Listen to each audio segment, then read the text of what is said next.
আমি জেলখানাতে ছিলাম 21 দিন। আমার ছেলের মধ্যে রাখছিল 200 পাহাড়ের বল আমার বুকের উপর। এই গাড়িধর চেয়ারম্যান হচ্ছে আব্দুল সত্তার, আর তালোলার ইউনিয়নের চেয়ারম্যান হলো নজরুল। দুই বাঘের মধ্যে আমার তোতে ঠ্যাকছিল। ওরা দুইজন খালি কান্দে, আমি সারা রাত কান্দিছি, সারা রাত কান্দিছি আর গজল করছি, ক্যারাত করছি। তখন জেলখানার পুলিশের হুজুর আপনি এত গজল কোন, আপনার ঘুম ধরে না? আমি ভাই ঘুম ধরে না, আমার ঘুম পাড়া তুলে দিলি হচ্ছে তোরা কথা কর। এই আমার বক্তৃতার গজল শুনে ওই পুলিশ চোখ পানি বার করছে। তখন করছে হুজুর আপনার যদি করতার 5 নাম্বার লকাপে দিয়ে আপনি থাকবেন। আমি না, আমাকে দিলে থাকবো। তখন ওই চলে যাচ্ছে, রবিবার করে ফাইল হয়, জেল সুপার এসে জেল সুপার কত ওই পুলিশ যা যে স্যার একটা হুজুর আছে স্যার, ওর গজল শুনে আপনি রাত্রে কান্দা করে দেবেন। তো ওই লোকটা কেন পাঁচর দেওয়া যায় না? কোথা চলেন তো লকাপের দিন এসে আমার ডাকিচ্ছে, রুহুল আমিন যুক্তিবাদী কে না তা আমি। কোথা আপনার 5 নাম্বার লকাপে যেতে হবে, আপনি ব্যাটিং পত্র বাঁধেন। আমি বলি না, কে কে যাবি তাহলে? কোথা আপনি একা? আমি বলি আমি একা যাবো না, আমি আনিসুল লই। কথা ঠিক কিনা? আমি বললাম আমি একা যেতে রাজি না, এই চেয়ারম্যান গাড়িধর এই সত্তার আর এই নজরুল সহ আমি যাব। 3 জনা কি জেলখানার 5 নাম্বার লকাপে দিয়েছে। এগুলো কষ্ট, গায়ের ঘামে কম্বল ভিজে গেছে রে। তারপরে যেরকম গালিয়ায় আহা, মনে জেলখানার পুলিশ মনে ওসি বরাবর। 12,000 টাকা 12,000 টাকা ঘুষ দিয়ে আমি বার হয়ে গেছি জেলখানার থেকে। এই বগুড়া জেলখানার থেকে জাবির হচ্ছে তাও ছাড়া যায় না, আবার ঢুকাতে না পারে সিআইডির সাথে লাইন করলো। ভাই আমার বাড়ির দেওয়ালে করে সভা তো এমনি বহুত সভা মার গেল, তাহলে কি করা যায়? কোথা টাকা লাগবে, তাহলে আপনাকে আর মামলা দেবো না। কি রে 12,000 টাকা আমি জেলখানার মধ্যে টাকা খুললি পাবো না পারে বেটা আলু কোনো বা তুই টাকা নিয়ে জেলখানাতে আসবো। তুই ওকে 8,000 টাকা দিল, 4,000 টাকা বাড়ির থেকে আইনে পরের দিন সকালে বেটা জেলখানার গেটে দিয়ে দিছে। জেলখানার ঘুষ দিয়ে বানান লাগে রে, এগুলা কি মনে নাই আমাকে? এই বগুড়ার ডিবি ছিল জুলহাজ নামে একটা পুলিশ। জুলহাজ কেউ নাম্বার দেয় না, আমার ফাঁপড় চান্দায় সবার থেকে ধরে নিয়েছে জেলখানার থতে হাজুতের থানার হাজুতে ফতরের অজু করতে দেয়নি আমার পুলিশ।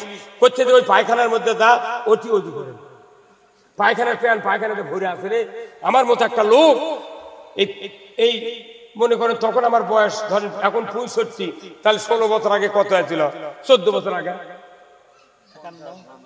এই বয়সের লোক আমি 46 বছর ইমামতি করি, সেই মানুষ কচি অজু করেন ওই পায়খানার প্যানত যা না পারে 2 দিকে 2 পাও দিয়ে পানি জোরে ছাড়লে তো গা মেখে দেবি।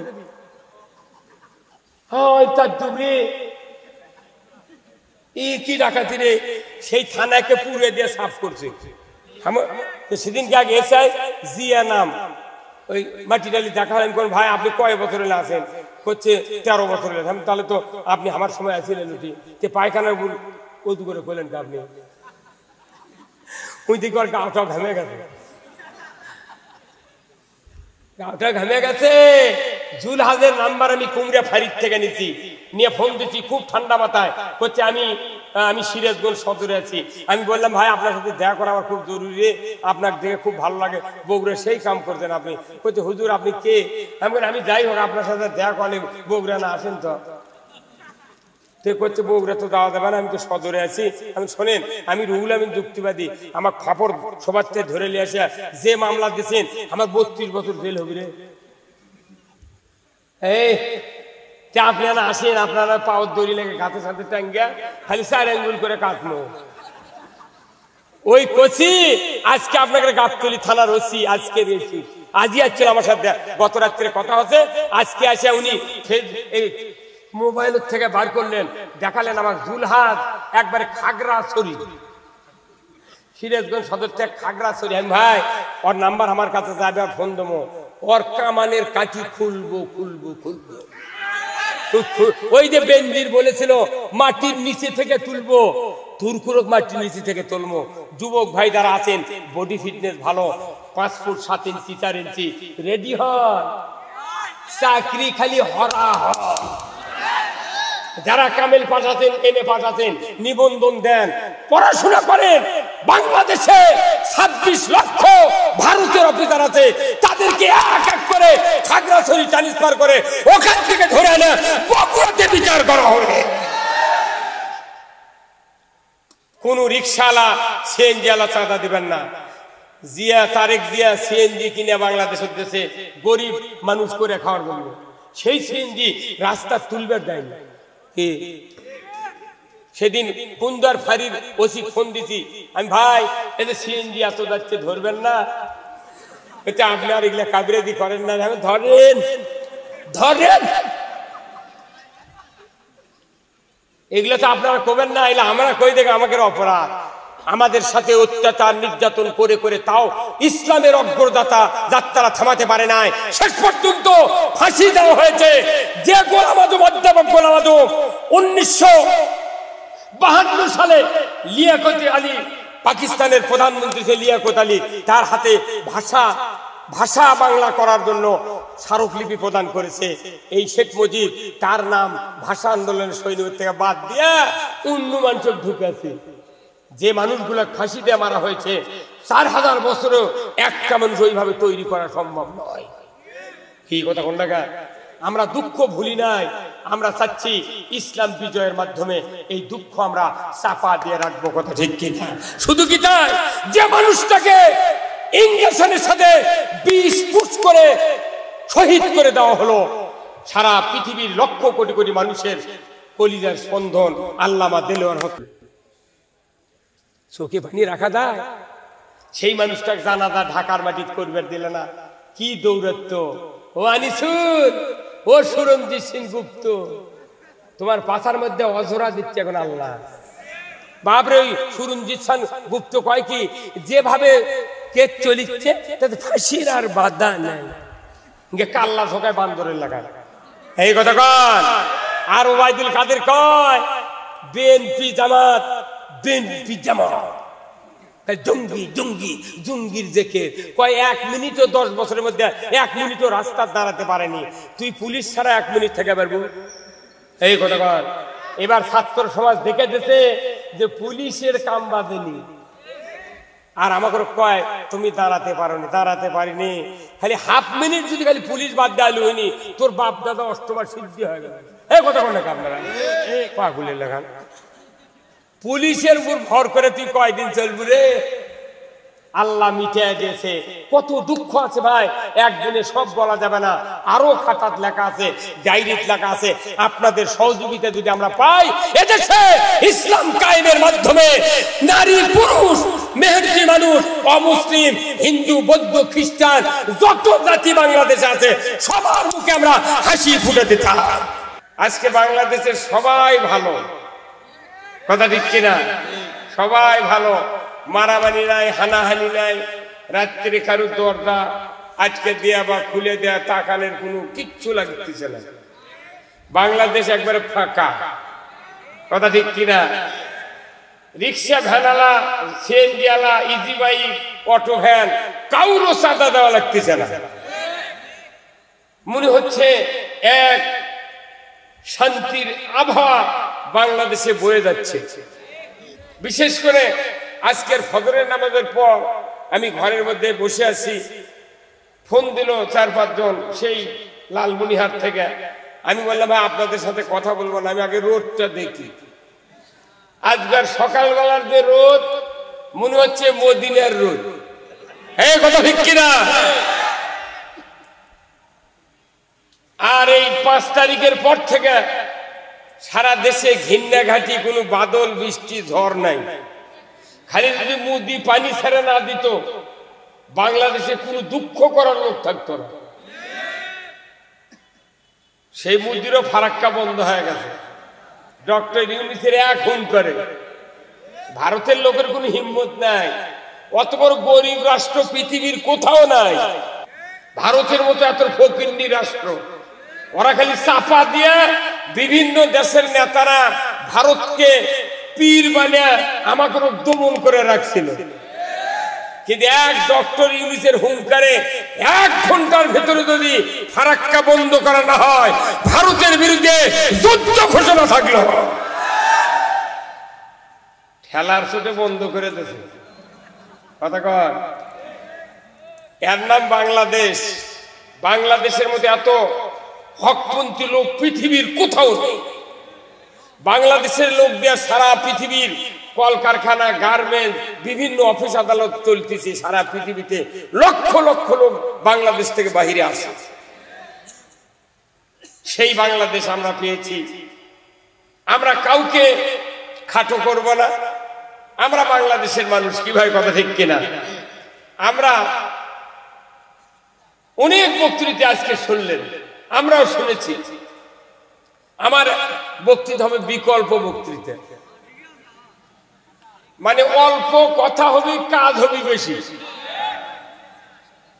আমরা নামাজের বক্তৃতা শুনেছি, রোজার বক্তৃতা শুনেছি, পীরের খানকার বক্তৃতা শুনেছি, আলেম ওলামার বক্তৃতা শুনেছি, মসজিদ, মাদ্রাসা, দাড়ি, টুপি, উমরা, কোনো বক্তৃতা শোনা বাকি নেই। তারপরে দেশের শান্তি নেই। এখন বক্তৃতা সবচেয়ে জরুরি একটা বক্তৃতা, সেটা হলো ইসলামী রাষ্ট্রের সুফল আর ইসলামী রাষ্ট্র না থাকলে তার কুফল। কথা ঠিক কিনা? আমারই খুব দুঃখ হচ্ছিল, আল্লাহ যে বয়স হয়ে গেল, বাংলাদেশে কোরআনের রাজ দেখতে পাবো কি পাবো না, এই নিয়ে খুব দ্বিধাদ্বন্দ্ব ছিলাম। আপাতত বর্তমানে বোঝা যাচ্ছে কিছু কিছু মানুষ ইসলামের পক্ষে সকালবেলা উঠে কথা বলতেছে। আল্লাহ কেন বলতেছে? এটা আল্লাহ তাদের অন্তরের ভেতরে ফিলিংস চালু করে দিচ্ছে। ওই কোরআনের রাষ্ট্রের সেন্টার কে ধরে দিচ্ছে? আল্লাহ। আল্লাহ খালি বলছেন, একদল মুমিন নেককার লোক তোমরা জমিনে তৈরি হও, আমি আল্লাহ তোমাদের এই জমিনের কর্তৃত্ব তোমাদের হাতে দিয়ে দেব।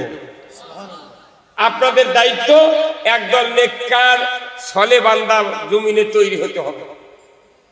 বাংলাদেশে দীর্ঘ 84 বছর ধরে একদল লোক, এক শ্রেণীর লোক, তারা ইসলামের কথা বলে যাচ্ছে। বলতে বলতে বলতে বলতে দেখা গেল বাংলাদেশের বহু লোক ইসলামের আবহাওয়া গ্রহণ করেছে, কিন্তু রাষ্ট্র শক্তি না থাকার কারণে ওই ইসলামের স্বাদ আমরা দেখতে পাই না। কথা ঠিক কিনা? বগুড়া মিষ্টির দোকান আছে, আকবরিয়া দোকান আছে, এশিয়া দোকান আছে, কোয়ালিটি আছে না? কোয়ালিটির বক্তৃতা, এশিয়ার বক্তৃতা, আকবরিয়ার বক্তৃতা যদি এখানে দাঁড়িয়ে দাঁড়িয়ে 24 ঘন্টা দেওয়া হয় যে মৌচাক মিষ্টি এইরকম, সাদা মিষ্টি এইরকম, সন্দেশ এইরকম, দই এইরকম, আপনাদের কি স্বাদ উপভোগ করা যাবে? যেরকম যাবে। কখন যাবে? যখন আপনাকে একটা মিষ্টি দেওয়া হবে, 1 চামচ দই যখন আপনার মুখে ঢুকানো হবে, তখন বুঝবেন এশিয়ার মিষ্টি কি, আকবরিয়ার কি, আর কোয়ালিটির কি।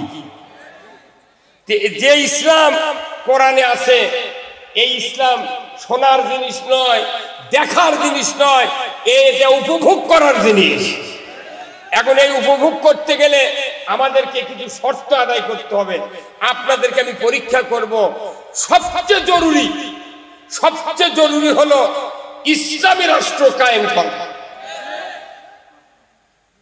ইসলামী রাষ্ট্র কায়েম না করলে কোন মানুষের ইবাদত কবুল হবে না। তো অযথা এত মাদ্রাসা করে, মসজিদ করে, বক্তৃতা করে, তাফসীর করে, টুপি মাথা দিয়ে হজ করে, উমরা করে লাভ কি? এই কথা বল, কোন লাভ আছে? লাভ নাই। আমি আপনাদেরকে আয়াত দিয়ে, হাদিস দিয়ে বুঝে দেব। আমরা সব দেখেছি, একটাবার ইসলাম দেখতে চাই। তো ইসলাম দেখার আগে রসুলের নেতৃত্ব আগে মেনে নিতে হবে। কার নেতৃত্ব?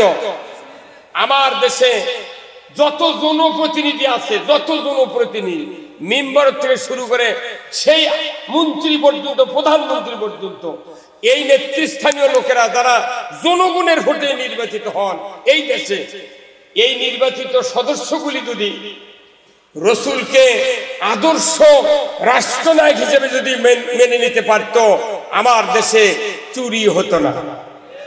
আওয়াজ ধীরে হলো কেন? বাংলাদেশে চুরি হোক কি চান?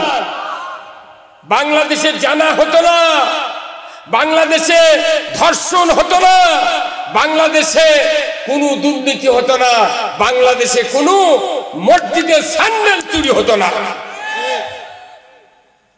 অসুবিধা কি আমাদের? রসুলকে আদর্শ নেতা হিসেবে, সফল রাষ্ট্রনায়ক হিসেবে না মানার কারণে আজকে আমাদের এই দুরবস্থা। কত মানুষকে আমরা নেতা মানলাম, কিন্তু কোন নেতার আদর্শ আমাদের দেশে শান্তি দিতে পারে না। রাসূলকে আদর্শ রাষ্ট্রনায়ক হিসেবে আপনারা কি মেনে নিতে চান? কারা কারা একটু হাত তোলেন তো দেখি, কারা কারা?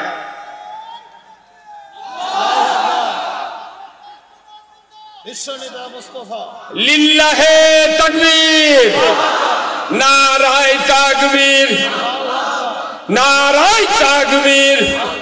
আল কোরআনের আলো, আল কোরআনের আলো, কোরআন হাদিস যেখানে, দুনিয়ার মুসলিম, বাংলার মুসলিম, লিল্লাহে তাকবীর। এই কোরআন যতক্ষণ সংসদে না যাবে, পৃথিবীর কোন 1 ইঞ্চি জায়গায় শান্তি হতে পারে না। এই কথা বলতে আপনারা হবে? আমাকে এত বক্তৃতা করা লাগবে কে? খালি কোরআন সংসদে পাঠা দরজা খুলে দিয়ে ঘুম পারবো।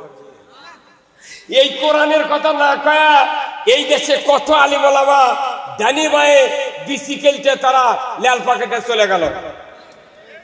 এই যে কুয়াকাটার হাফিদার,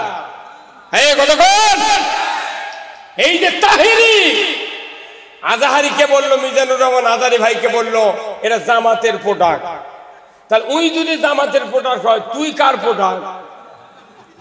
কথা কর তুই, তাহলে ক আমি অমুকের প্রোডাক্ট। তুই হয় কারু শয়তানের প্রোডাক্ট, আর না কোন মানুষের প্রোডাক্ট তুই ক। কথা বলে এই হাতে গোনা মাত্র 4-5 জন বক্তা স্বৈরাচারীদের তলপি খায়া এই বাংলাদেশে মাহফিলের উপর আঘাত করতে সাহস পেয়েছই না তারা। এত বড় সাহস! বক্তা বক্তৃতা করলি মাউথপিস সরে দে বলে কানের পট্টি গরম করে দেবে। আমরা তো খালি হুকুম দিতাম আর ওটি ভুঁড়ি বার করে ফেলে দিত। কিন্তু আমরা অত বড় অধৈর্য নই, আমরা ধৈর্যের সাথে মোকাবেলা করেছি। আমরা বলতে চাই সব বক্তৃতা হয়ে গেছে, আর করা যাবে না। ইসলামী রাষ্ট্র কারা কারা চান? 2 হাত তুলে দেখান, দেখান, নামান হাত। দেশ চলবে কোরআন দিয়ে, কথা ঠিক কিনা? এখন কোরআন কেন কায়েম করবেন? আসেন কোরআনের আয়াত থেকে আপনাদেরকে তর্জমা শোনাবো। কেন ইসলাম কায়েম করতে হবে এটা আপনাকে বুঝাবো। ভাইরা আমার, আল্লাহ রাব্বুল আলামিন সূরা আল মাইদার 8 নম্বর আয়াতে জলদগম্ভীর স্বরে মানুষগুলিকে জানিয়ে দিলেন, ইয়া আইয়ুহাল্লাযীনা আমানু কুনু কাওয়ামিনা লিল্লাহি শুহাদা বিল কিসত ওয়ালা ইয়াজরিমান্নাকুম শানানু কওমিন আলা আল্লা তাদিলু ইদিলু হুয়া আকরাবু লিত্তাকওয়া আত্তাকুল্লাহ ইন্নাল্লাহা খাবীরুম বিমা তা'মালুন আল্লাযীনা আমানু ওয়া আমিলুস সালিহাতি লাহুম মাগফিরাতু ওয়া আজরুন আযীম। সূরা মাইদার 8 নম্বর আয়াত, 9 নম্বর আয়াত, 10 নম্বর আয়াত। আমার আল্লাহ বলেছেন, ও দুনিয়ার ঈমানদাররা, তোমরা ন্যায়ের সহিত সাক্ষ্য প্রদানকারী হও। কোন বিশেষ সম্প্রদায়ের শত্রুতা যেন তোমাদেরকে ন্যায় কায়েম করতে বাধা না দেয়। যদি বাধা দেয়, তোমরা ইদিলু ন্যায় বিচার করো, হুয়া আকরাবুলিত তাকওয়া। সবচেয়ে আল্লাহকে ভয় করে তারাই যারা ন্যায় বিচার কায়েম করে। আল্লাহু আকবার। ন্যায় বিচার কায়েম না করার কারণে কালামানিকের কি হলো? কথা কর। আমাদের দেশের যত মানুষের দুঃখ কষ্ট দিয়েছে, সব দুঃখ কষ্ট কালামানিকের কলার পাতা শুয়ে থাকা দেখে সব অসীম। কি ভাই মিজানুর ভাই, কিরে কাল তুই বিচারপতি, আজ তোর গলার গামছা করলো কে? আল্লাহ জান্নাতি এনে দিয়েছে। শুধু ইসলামী রাষ্ট্র যদি থাকতো, ওদের গলায় সোনার মালা পরানো হতো। ওরা বোঝে না শুধু ইসলামকে ঠেকানোর জন্য নমরুদ 40,000 মানুষকে হত্যা করেছিল, আর ফেরাউন করেছিল 80,000। শুধু ইব্রাহিম আসলি ইসলাম জাগবে, ইসলাম বিজয় হবে, এই ভয়ে ইব্রাহিম আলাইহিস সালাম আসতে যেতে না পারে ফেরাউন নয় নমরুদ 40,000 মানুষ মারলো। মুসা আলাইহিস সালাম যাতে আসতে না পারে ফেরাউন 80,000 মারলো। আর আমার বাংলাদেশে এই স্বৈরাচারী সরকার 5 লক্ষ লোক মেরেছে।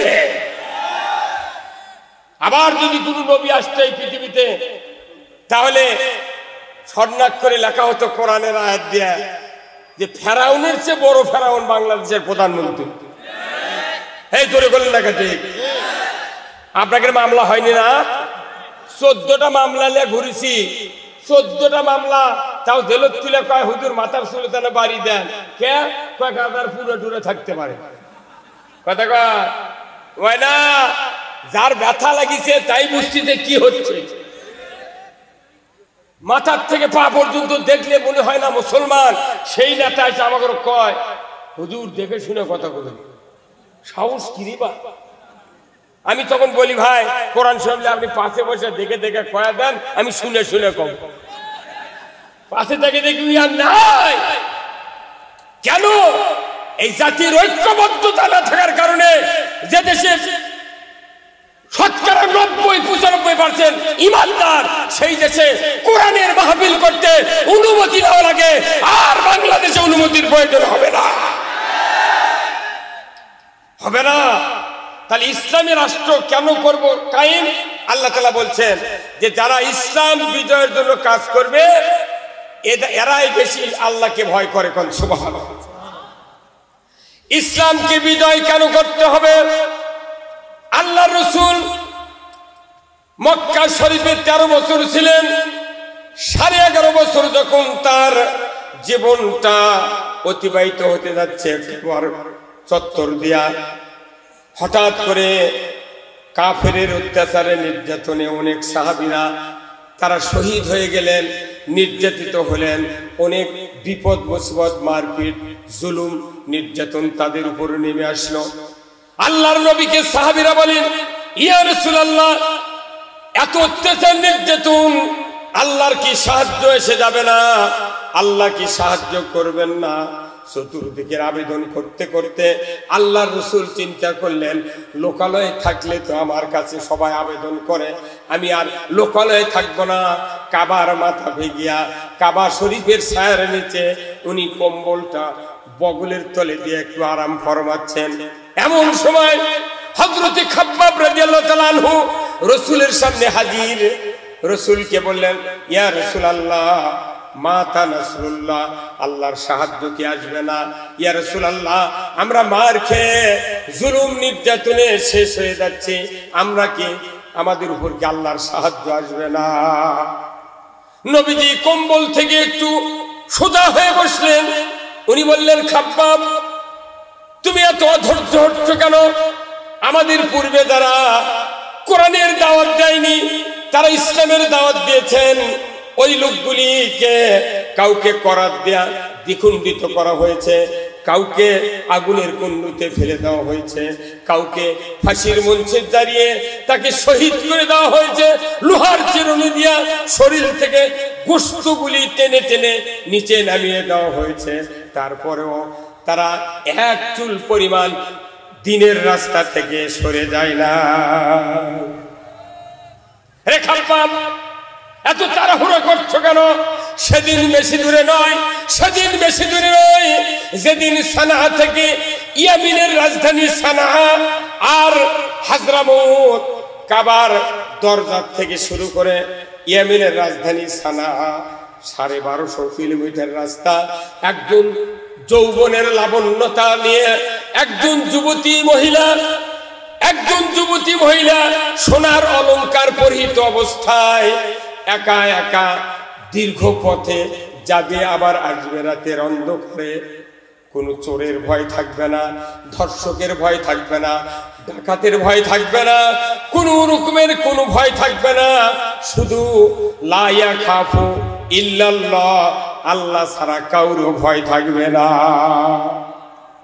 সেদিন বেশি দূরে নয়, ঠিক ওই দিনের যে পরিস্থিতি হয়েছিল রাসূলের উপর, আজকে সারা বাংলাদেশ 5ই আগস্টের আগ পর্যন্ত দীর্ঘ 16 বছর সারা বাংলাদেশ জেলখানায় পরিণত হয়ে গিয়েছিল।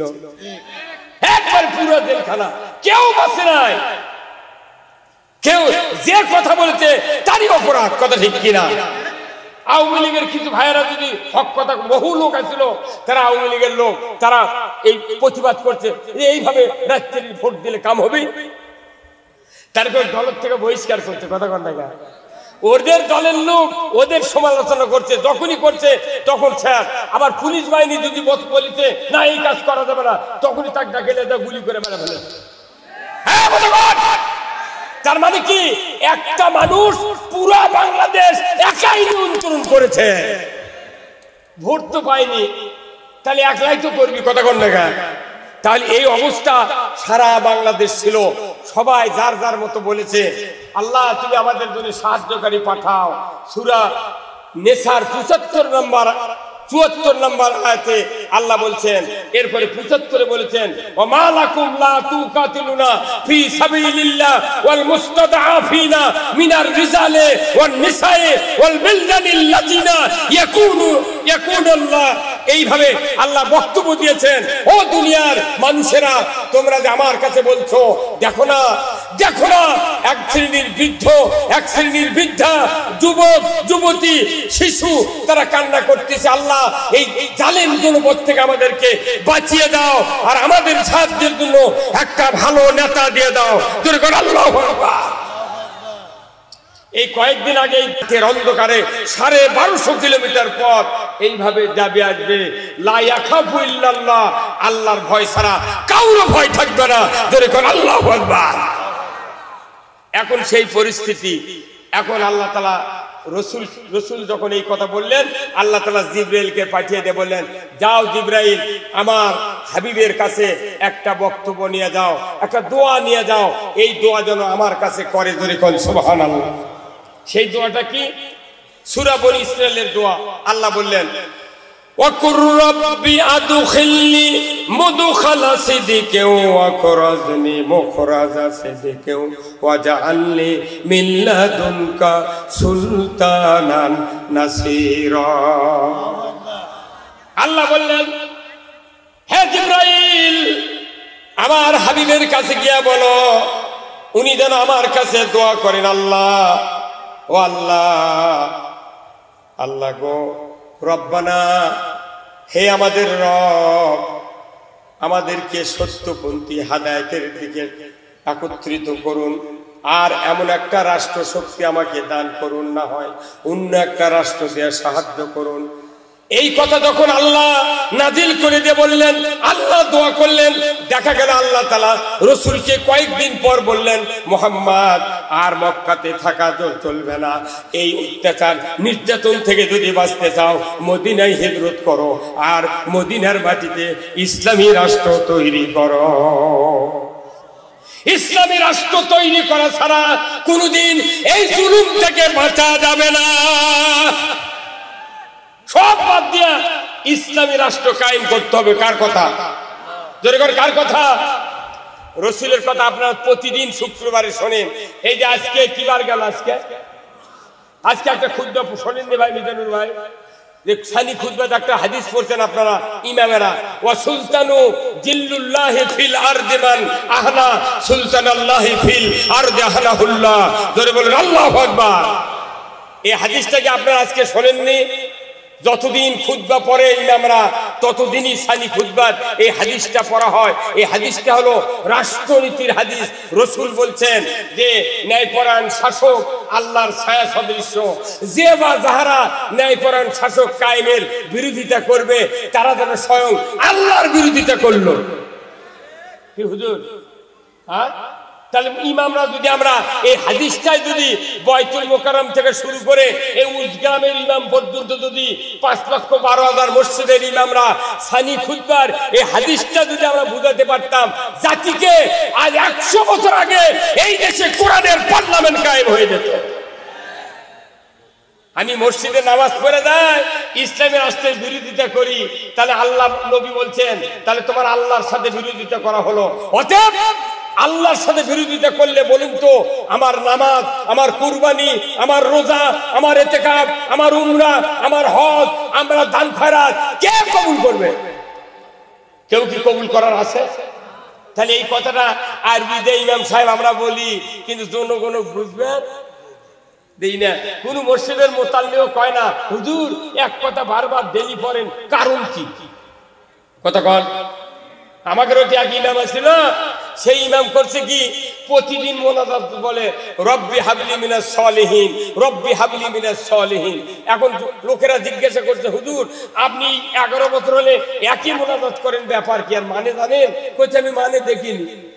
তো ওই লোকটা আবার আরেক মৌলবীর থেকে শুনে আসা করছে হুজুর আপনি যে মোনাজাত করেন এর মানে হলো যে আল্লাহ তুমি আমাকে নেককার সন্তান দাও। তে আপনার কি সন্তান হয়নি এখনো? কইছে 11টা। কয় না 11টা সন্তান। তাহলে 11টা সন্তান যদি তোমার হয়, কইছে আমি যদি এই মোনাজাত আগে যদি অর্থ জানতাম যে বুনিয়ার দোয়া করতে হলো। কথা কয়।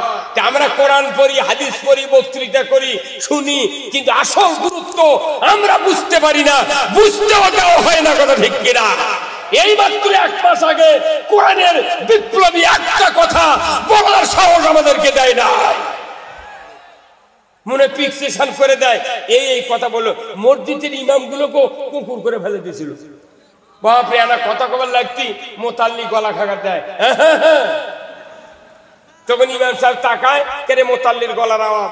তখন মোতাল্লি চোখ দিয়ে কয় হুজুর কি করছো? কি সব জায়গার দখল হয়ে গেছিল। আমি ওই ভাইদেরকে বলবো ভাই আপনাদেরকে উদাত্ত আহ্বান জানাই, যে গ্রুপে থাকেন না কেন আমরা জাতিতে বাংলাদেশি, আর আমরা ইমানদারের দাবিদার। কথা ঠিক কিনা? এদেশে ইসলাম যদি বিজয় হয় দুনিয়ার কোন মানুষের অশান্তি থাকবে না। এই কয় বছর 2.5 বছর হচ্ছে আফগানিস্তান, 2.5 বছরের ভেতরে আফগানিস্তানের মতো অর্থ দাম, এত মুদ্রার দাম পৃথিবীর কোন রাষ্ট্রে নেই। আপেল বেদানা ডালিম এইগুলি বেচে, আঙ্গুর বেচে তারা দেশ চালাচ্ছে, খনিজ সম্পদ সব আছে। আল্লাহু আকবার। আল্লাহ কোরআনে বলছেন লা ফাতাহানা আলাইহিম বারাকাতুম মিনাস সামাই ওয়াল আরদ। আসমান জমিনের বরকতের দরজা তখনই খুলে দেওয়া হবে যখন তোমরা জমিনে আমাকে ভয় করার আইন কায়েম করবে। আপনারা জানেন না হযরত হানজালা রাদিয়াল্লাহু তাআলা আনহু উনি উহুদের যুদ্ধের জন্য প্রস্তুতি নিচ্ছিলেন। আল্লাহ রসুলের সামনে বললেন ইয়া রাসূলুল্লাহ আমি যুদ্ধ করতে চাই। রসুল বললেন তুমি তো বালিগ হয়েছো, তোমার এখন যুদ্ধ করার যাওয়ার দরকার নাই, তুমি বিবাহ করো। উনি রাত্রি বিবাহ করলেন। সেই রাত্রি উহুদের ময়দানে যুদ্ধ শুরু হলো। উনি বাসর ঘর উদযাপন করলেন। ভোর রাতে হাম্মাম খানায় গেলেন। যাওয়ার পরে মদিনার অলিতে গলিতে খবর হচ্ছে কুতিলা মুহাম্মদ, কে আছো কোথায় যুবক ইমানদার, তরবারি নিয়ে যুদ্ধের ময়দানে উহুদে হাজির হবে। যদি হাজির হতে পারো ইসলাম টিকবে, নসের টিকতে পারে না। উনি তরবারি স্ত্রীকে বললেন তুমি আমাকে যুদ্ধের পোশাক পরিয়ে দাও, তরবারি দাও, আমি যুদ্ধে যাব। ওনার স্ত্রী বললেন প্রাণের স্বামী আপনার উপর গোসল ফরজ, গোসল করেন, আমি তরবারি দেব, যুদ্ধের পোশাক পরিয়ে দেব, আপনি উহুদের ময়দানে যাবেন, আমার আপত্তি নাই। উনি বললেন গোসল করতে গিয়া যদি আল্লাহর নবী শহীদ হয়ে যায়, ইসলাম যদি পরাজিত হয়ে যায়, কিয়ামতের দিন আমাকে আসামির কাঠগড়ায় দাঁড়াতে হবে। স্ত্রী তুমি তরবারি দাও, পোশাক দাও, আমি যাব উহুদের ময়দানে নবীজির পক্ষে, ইসলামের পক্ষে তরবারি ধরে যুদ্ধ করব। উনি যুদ্ধের পোশাক পরিয়ে দিলেন, তরবারি হাতে দিলেন, চলে গেলেন উহুদের প্রান্তরে গিয়া রসুলের সাথে সাক্ষাতের আগে যুদ্ধের ময়দানে নেমে গেলেন। যুদ্ধ করতে করতে এক পর্যায়ে উনি শাহাদাত বরণ করলেন। শেষ পর্যন্ত দেখা গেল মদিনায় খবর চলে গেল ওনার স্ত্রীর কাছে, ও হানজালার স্ত্রী তোমার স্বামী শাহাদাত বরণ করেছেন, তাড়াতাড়ি করে তুমি খোঁজ খবর নাও। উনি দৌড়ে চলে গেলেন, যা খুঁজতে খুঁজতে রসুলের তাঁবুর ভেতরে চলে গেলেন। হুজুর বলুন তো আমার স্বামী উপর গোসল ফরজ ছিল, গোসল করে নাই, যুদ্ধে শাহাদাত বরণ করেছেন। আমার স্বামীর উপর গোসল ফরজ ছিল।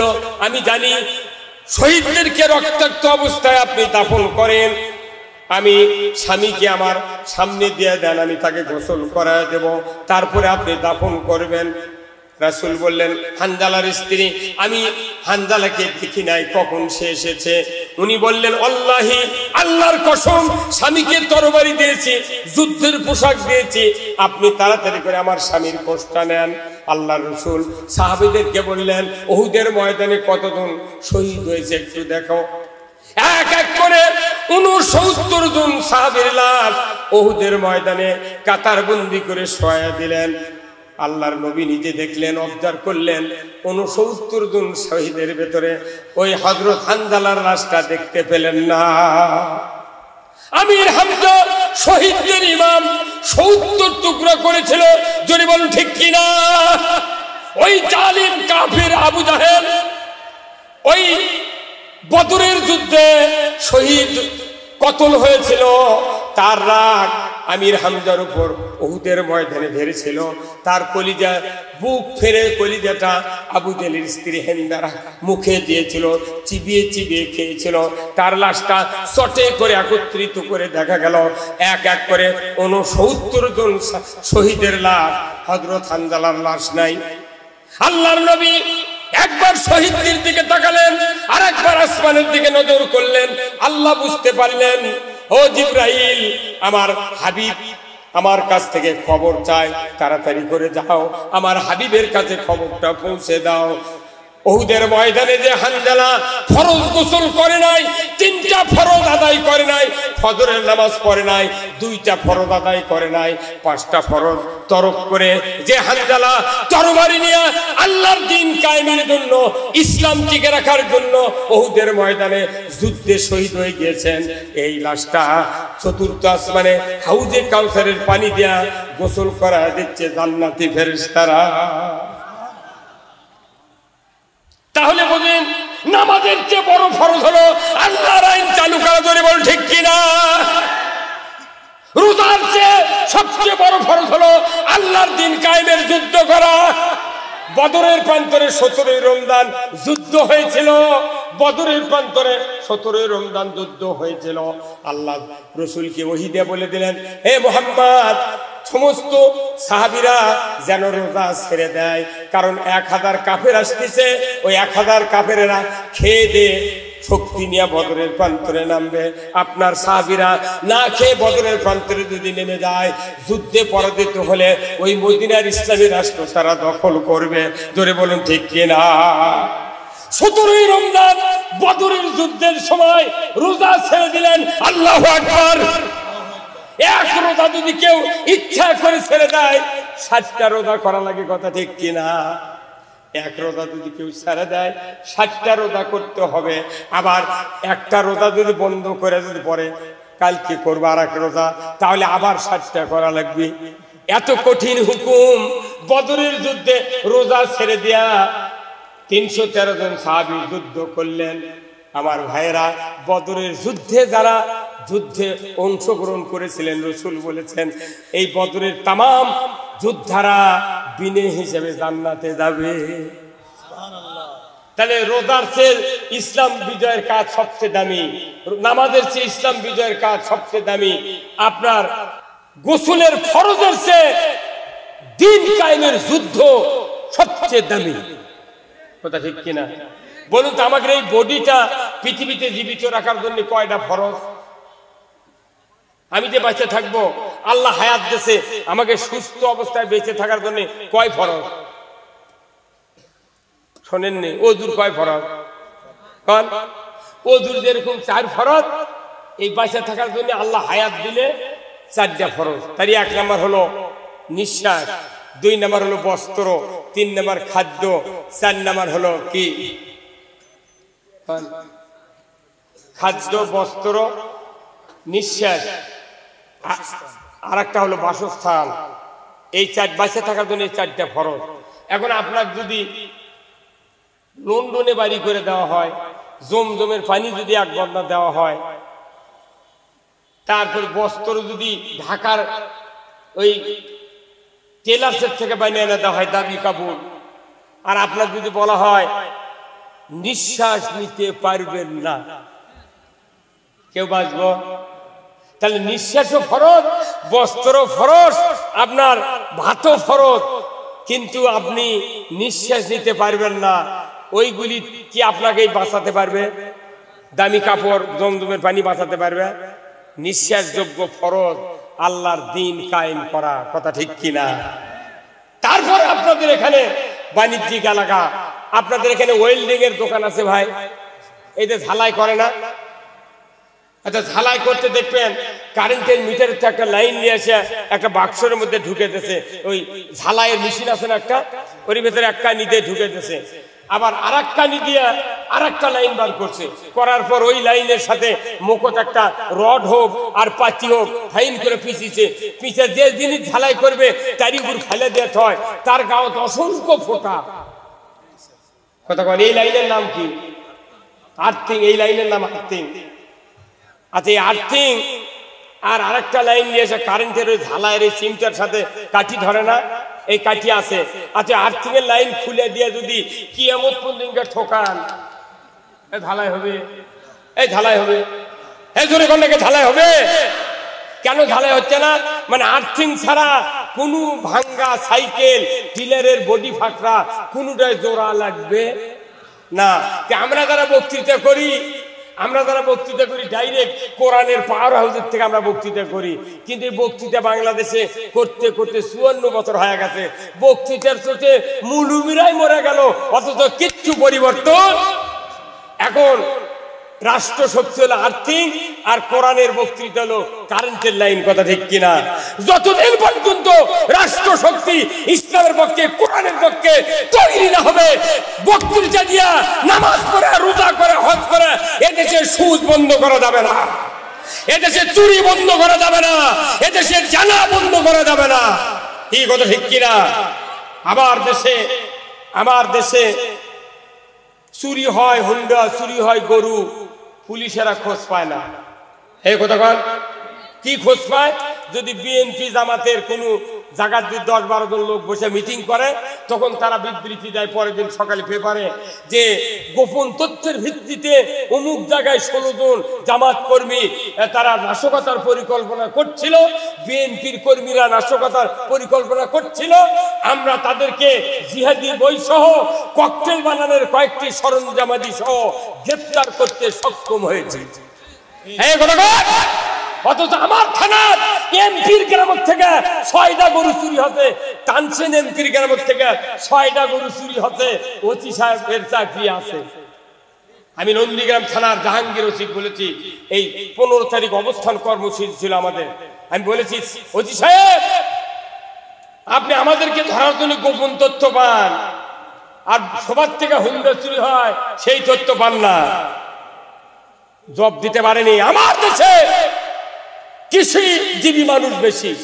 34 মাসে দিন কোরিয়ান আছে, আমার একটা কোরিয়ান আছে, গভীর নলকূপ, মিটার চুরি করে লেগেছে আমার গ্রামে, 4টে মিটার চুরি করে নিয়ে দেয়, মোবাইল নাম্বার দিয়ে মোবাইল করে বলছে যে যদি 8,000 টাকা এই নাম্বারে ফ্যাক্সিলুট দিবার পারো অমুক জায়গায় মিটার পাবে। কথা কয় না বারে। আমি বলেছি বাপে বারেক যদি এইরকম ঘটনা ঘটে আপনাদেরকে আসামি করে মামলা করবো আমরা। ঘোড়ার ঘাস কাটার জন্য তোমাকে চাকরি দেওয়া হয়েছে? হ্যাঁ, কথা কতি ধর বাপরে, তুই হ্যান্ডকাপও বানাতে যে কত দিবারি।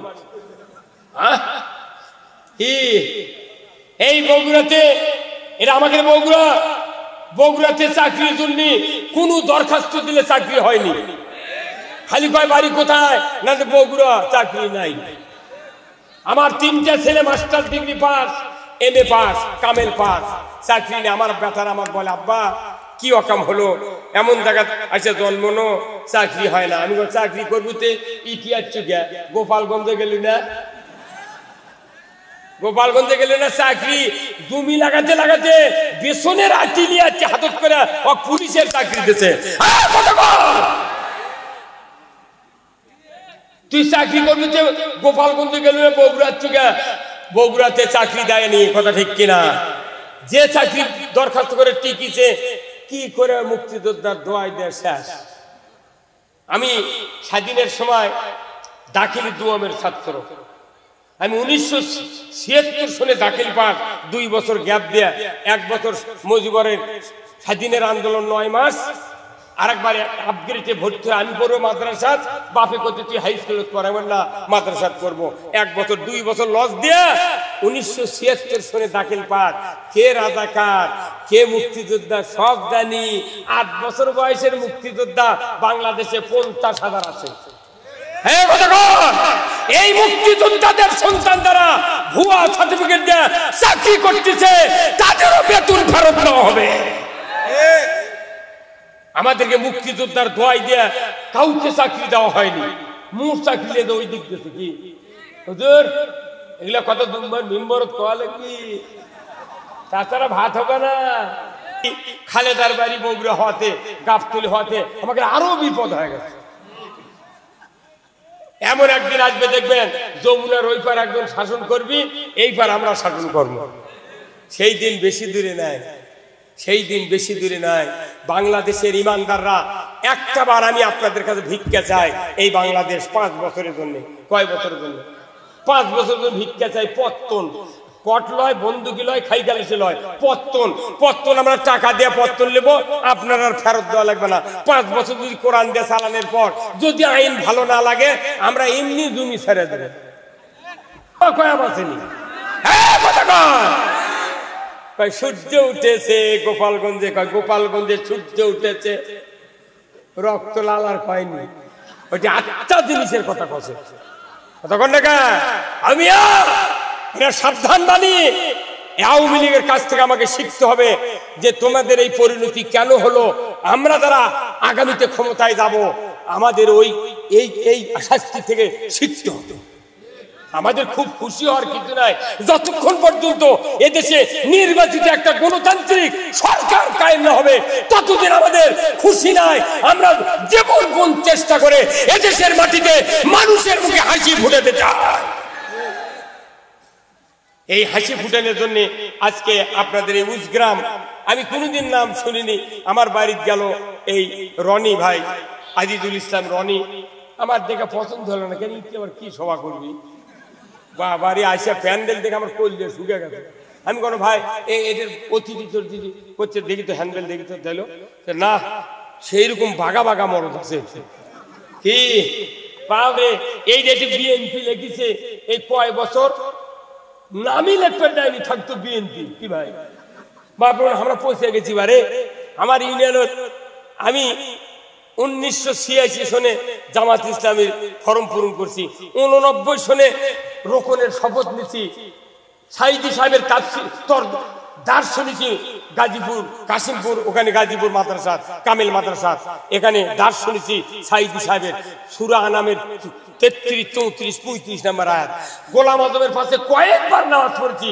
আলিয়া হাসান মোহাম্মদ মুজাহিদের এবং ইসলামী ব্যাংকের চেয়ারম্যান ছিলেন আব্দুল জাহের নাসের, তাদের বক্তৃতা শুধু বগুড়া বহুবার। এমন সময়ের লোক আমি, অথচ একটা কথা বলবার দেয় না।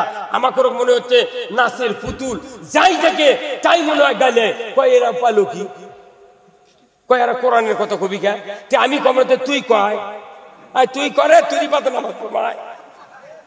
পায়খানা করে ঢেল মোস্তাহাব নেওয়া, গরমের সময় কোন ঢেল আগে কোন ঢেল শীতের সময় পরে উনি জানে না, অথচ আমার খবরদারি করছে। এই সুযোগ বাংলাদেশে কি আবার দিতে চান? দিতে চান? যে ভাইরা এই কাজ করেছেন তাদের বিরুদ্ধে আমাদের প্রতিশোধ নাই। আপনারা দেখেন, একটু শান্ত হ্যাঁ, ইসলামের দেশে চালু হলে আপনার মায়ের কোলে থাকবেন। যত অমুসলিম ভাইরা আছে এলাকার, আমরা মন্দির, আমি 4 দিন রাত্রে মন্দির পাহারা দিয়েছি, হিন্দুদের বাড়িতে গেছি। এত পাহারা দেওয়ার পরও আমার নন্দীগ্রাম থানার ভাটরা ইউনিয়নে হিন্দুর একটা খেরের পালাত আগুন লাগে দেয়, আমাদের বিরুদ্ধে ষড়যন্ত্র করছিল। আমরা যে লোক খেরের পালাত আগুন লেগে দিয়েছে তাকে আমরা তাড়িয়ে ধরেছি। ধরে দেখি যে ওই স্বজাতি, ওই নৌকার স্বজাতি। এদেরকে ব্যবহার করে যারা দেশে মানুষকে অপমান করেছে, তোমাদেরকে না বলি সে পালিয়ে গিয়েছে, কেউ কারু তোয়াক্কা করেনি। আসুন না আমরা ভেদাভেদ ভুলে যাব, আমরা সব এই বাংলার এক বাক্যে বাংলাদেশে আমরা কারোর উপর হানাহানি নাই, মারামারি নাই। খালি একটু সুযোগ দেন, বাংলাদেশে জেলখানায় কোনো আসামি থাকবে না, কোনো আসামি থাকবে না। চোরের হাত কাটার আইন কায়েম হবে। একটা চোরের হাত কাটার আইন দৃশ্য বয়তুল মোকাররমে যদি আমরা টিভির মাধ্যমে, ডিশের মাধ্যমে দেখাতে পারি, 14 বছরে বাংলাদেশে কেউ চুরি করবে না। তাহলে চুরি করে ধরা পড়লো না, জেলখানা কেটে জেলখানা বিলাই থাকবে আর কুত্তে থাকবে। কথা কয় বাপরে, জেলখানার মধ্যে আমি 10 বার গেছি জেলখানা। আমার বগুড়া ফাপড় থেকে ধরে নিয়ে এসে আমাকে মামলা দিল, বিরাট মামলা দিল। আমি থাকি সাপাহার, থাকি হেমায়তপুর, মামলা দিতে দিতে 14টা মামলা, 32 বছর হলে আমি রাজনৈতিক মামলা খাটতেছি। তারপরেও তাদের আক্রোশ মেটেনি, ফাঁসি দিল আমাদের নেতাদেরকে, তাও মিটলো না। এত লোক গুম করলো, তাও মিটলো না। আয়না ঘরত খালি মেডিসিন দিয়া লক্ষ লক্ষ মানুষ মারে ফেলে দেয়। হাড্ডি পরে আছে কি ভাই, গাড়ির চাতাল লাগান, ধুলার লাগান, দেহ পরে আছে, কি মেডিসিন এমন ভাবে ওই চামড়া, হাড্ডি, গোস্ত আর চামড়া গলে গেছে, এমন ব্রেন আছে। আমাকে যেদিন ওই ফেসবুকে আমার ব্যথা দেখালো, আব্বা হাত যদি দুর্বল হয় তার ডাক্তার মানা করছে। সত্যি যখন ওই দৃশ্য আমি দেখলাম, চিৎকার দিয়ে আমি পড়ে গেলাম, আল্লাহ এই জাহান্নাম বাংলাদেশে তারা তৈরি করেছে, আল্লাহ তুমি তাদেরকে অপদস্থ করো। আল্লাহু আকবার। এই দৃশ্য আপনারা দেখেন নাই, কি অবস্থা হয়েছে দেশের। হাজার হাজার মানুষকে, লক্ষ লক্ষ মানুষকে এইভাবে হাড্ডি, মাথার খুলি পরে আছে। এটা কি আবার চলুক আপনারা চান? আমার দেশের সকল রাজনৈতিক দলের যত ইমানদার আছেন, অমুসলিম ভাইরা আছেন, এই দেশটাতে একটাবার ইসলাম চালু করে দেখেন যে আমরা কষ্ট দিই না পাহারা দিই না শান্তি দিই। ব্যাপারই নয়, বাংলাদেশে যে ইনকাম হয়, যে অর্থ আছে, যে সোনার ফসল হয়, এই বাংলাদেশে কোনো জিনিস এত দামে কেনা লাগবে না, এত দামে কেনা। হায় হায়, সব ইলশার মাছ, আরে ইলিশ মাছ যেটি ফিড লাগে না, কিছু লাগে না, বারে ফিড লাগে না, খোল লাগে না, পানি লাগে না, খুদের ভাত লাগে না, সেই ইলশার মাছ 16 বছর হলে আমরা খালি জাটকা দেখতে পাচ্ছি। কি আর হত্যালি বাজারত গেলে কয়, হুজুর 2200 টাকা কেজি লিবেন আর 600 টাকা কেজি, তুই মুদিক খিলেলু। আমি মনের দুঃখে 1.5 কেজি ইলশা নেওয়ার জন্য বরিশাল গেছিলাম এই কয়েকদিন আগে। বরিশাল থেকে 3টা মাছ কিনে নিয়েছি 7,500 টাকা দেয়া, খালি শোল ফলক দেখানোর জন্য। বা বড় মাছ তো বগুড়া পাই না, এই 7,500 টাকা দেয়া 3টা মাছ কিনে নিয়েছি। ক্ষমা করবেন দা, বরিশালে সাগরের থেকে আমি দেখলাম, ওখানে সাগরের থেকে হাজার হাজার মন। আমি বললাম, ভাই কত কোটি টাকার মাছ আছে ডেলি সাগরের থেকে? ওই বড় ব্যাপারী দেয়, তাই বললো, হুজুর আপনার চিনে লাগতেছে, আপনি কি ফেসবুকে ওয়াচ করেন নাকি? আমি ফেসবুকে করি না, সোবাদ করি। ওই ছবি তুলে ফেসবুকে ছাড়িতে বলছে, হুজুর আপনার তো চিনাতে। ভাই আমাকে একটা সত্য কথা কোন তো, একদিনে কত মাছ এই সাগরের থেকে বাংলাদেশে এই বরিশাল স্পোর্টে চাঁদপুরে গেলে ঢোকে? বলতেছে এই বরিশালে ঢোকে 100 কোটি টাকার মাছ প্রতিদিন, 100 কোটি টাকার মাছ খালি বরিশালে ঢোকে। তাহলে চাঁদপুরে কত দিন? চাঁদপুরে ইলশা সবচেয়ে দামি ইলশা, সেখানে আরো ঢোকে। তাহলে এই ইলশাগুলো যায় কোনটি করে দেয়? হ্যাঁ, এই ইলশা যেদিন খাওয়া বন্ধ করতে বাংলাদেশের মানুষ, সেই দিনটা ডায়াবেটিস বাড়িছে। এই ইলশা হলো ডায়াবেটিসের ওষুধ। আমাকে খেলেছে জাতকা, তাই 6 মাস হলে ফ্রিজ হতে সেটা গায়ে গায়ে নিয়ে আসা বেচিচ্ছে। কামানের ওই কাঁটার মধ্যে ওই মাছ বসে গেছে, তুই মুদি খিলেলু তাজা তাজা বড় বড় মাছ 600 টাকা কেজি, আর আমাকে জাতকা খিলেলু 1400 টাকা কেজি। তাহলে ওই বঙ্গোপসাগর কি মুদির বাপে? আমাদের এক মৎস্য উপদেষ্টা বলেছেন, বাংলাদেশের ঘরে ঘরে ইলশা যখন 350 টাকা করে খাবার পারবি, তখন বহির্বিশ্বে আমরা রপ্তানি করবো, এর আগে নয়। তারপরও কিছু অসাধু ব্যবসায়ী গোপনে গোপনে ভারত দিচ্ছে, এটাও ধরা পড়েছে। তার পাশা পিঠে লাল করে দিয়েছে সেনাবাহিনী। এখন পেট্রোলের উপর আর ওষুধ নেই। কথা বল না, আব্বা দুলা ভাইয়ের এত দাম, মাইনা ইলশা আপনাদেরকে 350 টাকা খিলাবে। এই যে উপদেষ্টা ছিল, নির্বাচন কমিশনের একটা উপদেষ্টা ছিল সাকওয়াত, এই সাকওয়াত উপদেষ্টা বসেই করছে নতুন মুখ দিয়া আপনারা দল গঠন করেন। প্রতি ছাত্র সমন্বয়রা এমন মিছিল করেছে ওর পদত্যাগ করে অক্ষত তুই পাট পাকাবো থাকবি। কথা মনে করবেন না, সেই বেটা ছেলেটি আছে 14 জনে দেশ চালাচ্ছে রে। কত কোনে পারে কয়জনে 14 জনে দেশ চালাচ্ছে, 1 টাকা চাঁদালে আর কেউ সাহস পাচ্ছে না। আর lakh lakh police, BDR, army, 360 জন হচ্ছে এমপি, মন্ত্রী, সচিব, আমলা, এই দিয়া বাড়ি বাড়ি পুলিশিং কমিটি। কি একটা কোম্পানি নামে ছিল, গায়ে গায়ে পুলিশিং কমিটি বানাতে। এই কথা বল, এটা কোনো সংবিধানের কোনো আইন নয়, পুলিশিং কমিটি বানাতে এরকম বানাচ্ছে। এরকম দেয়া যে কে কে কোন সমাবেশে যায়, কে কি করে, এর নামটা খালি থানার দিন। এই হুজুর কথা বল, মসজিদের হুজুরও কোন টাইপের বক্তৃতা দেয়, তুই খালি থানা ফোন করবো, আচ্ছা গ্রেপ্তার করবো। এই পুলিশিং কমিটি লয়, ওর এই সাধারণ মানুষের মধ্যে ডিবি সেট করতে হবে। আমাকে রোডকের মোট হেরে চলে গেছে। এমন যে পার্টগুলো হেরাসু, তোরা হেরাস না, তোরা আয়, তুর্ক গিয়ে আমরা আল্লাহর আইন চালু করবো, আয় বাবা কি না, এগুলা সব মনে আছে, সব মনে আছে। আপনারা কি সহযোগিতা করতে রাজি আছেন? কারা কারা দুহাত তুলে দেখান। লিল্লাহে তাকবীর, নারায়ে তাকবীর। আমার ভাইরা, আল্লাহ সবাইকে হায়াতে কুমুল্লাহ দান করুক, বলুন আমিন, আল্লাহুম্মা আমিন। রব্বানা যালামনা আনফুসানা ওয়া ইল্লাম তাগফির লানা ওয়া তারহামনা লানাকুনান্না মিনাল খাসিরিন। আল্লাহ তাআলা বাংলাদেশের এক ঐতিহ্যবাহী জেলা বগুড়া, তার অন্তর্গত গাবতলী থানা। আল্লাহ এই থানার আশেপাশে আমরা যারা আছি বড়ই অবহেলিত। আল্লাহ আল্লাহ গো, এই থানায় আমাদের রাষ্ট্রপতি জিয়াউর রহমানের বাড়ি, প্রধানমন্ত্রী, সাবেক প্রধানমন্ত্রী খালেদা জিয়ার বাড়ি। আল্লাহ এই সুবাদে বগুড়া জেলার কোনো চাকরি হয় নাই। আল্লাহ আল্লাহ এই উপজেলাকে আপনি ইসলামের দুর্গ হিসাবে কবুল করে নেন।